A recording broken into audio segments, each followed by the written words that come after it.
Hello everyone, নমস্কার এবং আসসালামু আলাইকুম। যাদের এসএসসি পরীক্ষা সামনে, যারা এসএসসি পরীক্ষার জন্য খুবই চিন্তিত, যারা আগামী 3 মাস সঠিক কি পরিকল্পনা করলে তারা সঠিকভাবে পড়তে পারবে এবং সেই পড়াটার পরে তারা তাদের কাঙ্ক্ষিত যে রেজাল্ট A+ পেতে পারবে, এটা নিয়ে যারা চিন্তিত আছো, যারা যারা আমার কাছে মেসেজ করছো যে স্যার আমরা কিভাবে পড়বো, সঠিক পরিকল্পনাটা দিন, তো তাদের জন্যই আজকের এই ভিডিও। তোমরা টেনশন করো না, আগামী 3 মাস সঠিক পরিকল্পনা করলে এখনো সম্ভব A+ পাওয়া। শুধুমাত্র 3 মাস পড়লেই A+ পাওয়া সম্ভব। তো আজকে আমি তোমাদের জন্য দিতে চলেছি এমন একটি গাইডলাইন, যে গাইডলাইনটি ফলো করলে, যে পরিকল্পনাটি তোমরা ফলো করলে তোমরা তোমাদের সেরা প্রস্তুতি নিতে পারবে এবং খুবই অল্প সময়ের ভিতরে তোমাদের বই পুরো সিলেবাস কমপ্লিট হয়ে যাবে, MCQ কমপ্লিট হয়ে যাবে এবং গুরুত্বপূর্ণ যে সৃজনশীল আছে সেটাও কমপ্লিট হয়ে যাবে। তো চলো আর সময় নষ্ট না করে চলে যায় আজকের এই ভিডিওতে। টিপ নাম্বার 1, পর্যাপ্ত ঘুম। ভালো ঘুম মানেই ভালো পড়াশোনা। প্রতিদিন অন্তত 8 ঘন্টা ঘুম নিশ্চিত করো। ঘুম মস্তিষ্ককে সতেজ রাখে, মনোযোগ বাড়ায় এবং পড়া মনে রাখতে সাহায্য করে। রাতের পড়ার পর অবশ্যই ফোন দূরে রাখো। মনে রাখবে, সকালের ফ্রেশ মস্তিষ্ক প্রস্তুতির গতি বাড়ায়। টিপ নাম্বার 2, নিজের অবস্থার বিশ্লেষণ অর্থাৎ সেলফ অ্যানালাইসিস করা। নিজেকে জানো, সাফল্য অবশ্যই আসবে। শক্তিশালী ও দুর্বল অধ্যায়গুলো চিহ্নিত করো। দক্ষ এবং কঠিন বিষয়গুলো লিখে রাখো। যে বিষয়গুলো তুমি খুব ভালো পারো এবং যে বিষয়গুলো তোমার কাছে কঠিন লাগে, এই দুইটি বিষয় আলাদা আলাদা করে লিখে রাখো। দুর্বল বিষয়ের জন্য অবশ্যই আলাদা করে সময় দাও।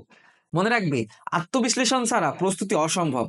তাই আগে নিজের অবস্থান বোঝো এবং এগিয়ে যাও। টিপ নাম্বার 3, সিলেবাস ও প্রশ্নপত্র বিশ্লেষণ। প্রথমত পুরো সিলেবাসটা পড়ো এবং এখান থেকে তোমার প্রয়োজনীয় যে অংশটুকু পড়া লাগবে সেটার একটা আলাদা সিলেবাস তৈরি করো। বিগত বছরের প্রশ্নপত্র বিশ্লেষণ করো। প্রশ্নের ধরন ও অধ্যায়গুলো চিহ্নিত করো। মনে রাখবে, সিলেবাস তোমার গাইডলাইন আর পুরনো প্রশ্নপত্রগুলো হলো প্রস্তুতির আয়না। এগুলো ছাড়া পড়াশোনা অসম্পূর্ণ, পরীক্ষার প্রিপারেশন অসম্পূর্ণ। টিপ নাম্বার 4, তোমাকে অবশ্যই জানতে হবে কি কি পড়তে হবে এবং কি কি বাদ দিতে হবে। স্মার্ট পড়াশোনা মানেই সঠিক পড়াশোনা। সবকিছু পড়ার দরকার নাই। গুরুত্বপূর্ণ অধ্যায়গুলো চিহ্নিত করো, অপ্রয়োজনীয় বিষয়গুলো বাদ দিয়ে দাও, মূল বিষয়ের উপর ফোকাস করো এবং মনে রাখবে যে সঠিক সময়ের ব্যবহারই সাফল্যের চাবিকাঠি। তুমি যদি তোমার সময়কে সঠিকভাবে ব্যবহার করতে পারো, তাহলেই তোমার সাফল্য আসবে। টিপ নাম্বার 5, গুরুত্বপূর্ণ অধ্যায় ও টপিক। গুরুত্বপূর্ণ অধ্যায়ে ফোকাস করো। সব অধ্যায় সমান গুরুত্বপূর্ণ নয়। সবচেয়ে বেশি গুরুত্বপূর্ণ অধ্যায়গুলো আগে শেষ করো এবং এরপর সিরিয়াল অনুযায়ী অধ্যায়গুলো শেষ করো। বেশি প্রশ্ন আসা অধ্যায়গুলোতে সময় দাও। গুরুত্বপূর্ণ টপিকগুলো হাইলাইট করো, বারবার রিভিশন দাও। মনে রাখবে, স্মার্ট ছাত্ররা সময়ের সঠিক ব্যবহার করতে জানে। তুমিও স্মার্ট হও, সময়ের সঠিক ব্যবহার করো। টিপ নাম্বার 6, কাইজেন এবং পোমোডোরো টেকনিকে পড়াশোনা করো। মনে রাখবে, স্মার্ট টেকনিকেই সফল হওয়া সম্ভব। কাইজেন হলো একটি টেকনিক যেখানে ছোট ছোট লক্ষ্য ঠিক করে পড়াশোনা করতে হবে।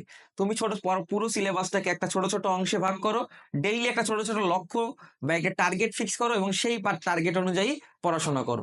কাইজেনে ছোট লক্ষ্য ঠিক করো এবং তা প্রতিদিন অর্জন করো। পোমোডোরো টেকনিকে প্রতিদিন পড়ার সময় একটানা 25 মিনিট মনোযোগ দিয়ে পড়ো, এরপর 5 মিনিট বিরতি নাও, পরে আবার 25 মিনিট মনোযোগ দিয়ে পড়ো এবং আবার 5 মিনিট বিরতি নাও। এভাবে 4 বার করো। 4 বার করার পরে যখন তোমার 2 ঘন্টা পড়া হয়ে যাবে, তখন তুমি 15 থেকে 20 মিনিটের একটা রেস্ট নাও, নিয়ে আবার শুরু করো। আবার যখন পড়তে শুরু করবা, তখন আবারই এই পোমোডোরো টেকনিক ইউজ করবা। 25 মিনিট পড়বা, 5 মিনিট বিরতি নিবা, 25 মিনিট পড়বা, 5 মিনিট বিরতি নিবা। মনে রাখবে যে এই টেকনিক দুইটা মনোযোগ এবং কার্যক্ষমতা বাড়াতে অনেক সহায়তা করে। টিপ নাম্বার 7, নোট প্রস্তুত করা।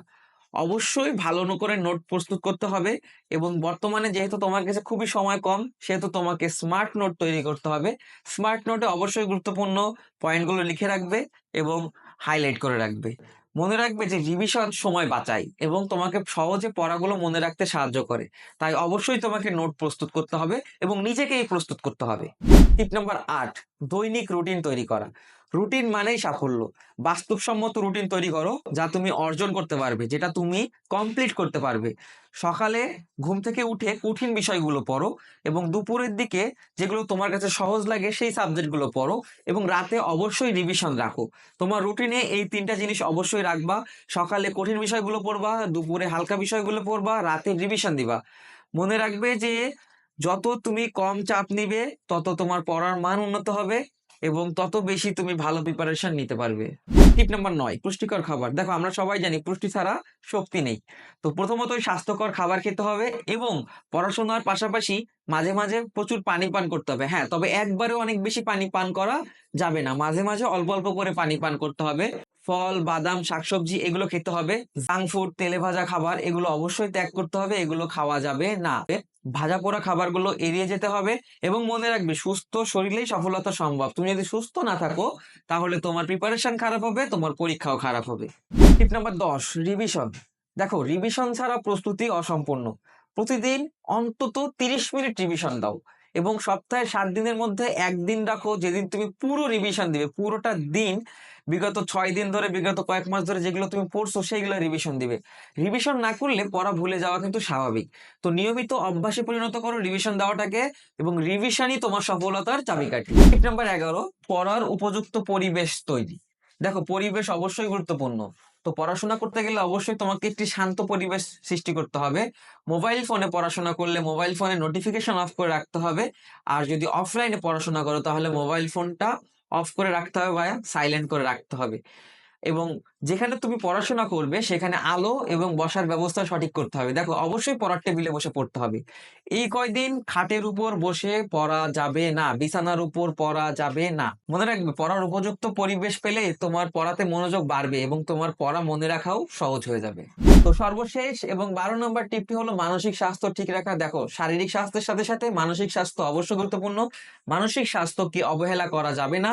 পড়ার মাঝে মাঝে ছোট ছোট বিরতি নিতে হবে, মাঝে মাঝে পছন্দের কাজ করতে হবে, পরিবারের সবার সাথে সময় কাটাতে হবে, মাঝে মাঝে একটু গান শুনতে হবে, হালকা ব্যায়াম করতে হবে, নিজেকে চাপ মুক্ত রাখতে হবে এবং তোমার মন যত বেশি সুস্থ থাকবে ততই তোমার সফলতার চান্স বাড়বে। মনে রাখবে সুস্থ মনই সফলতার চাবিকাঠি। তো এই ছিল এসএসসি 2025-এ ভালো রেজাল্ট করার 12টি টিপ।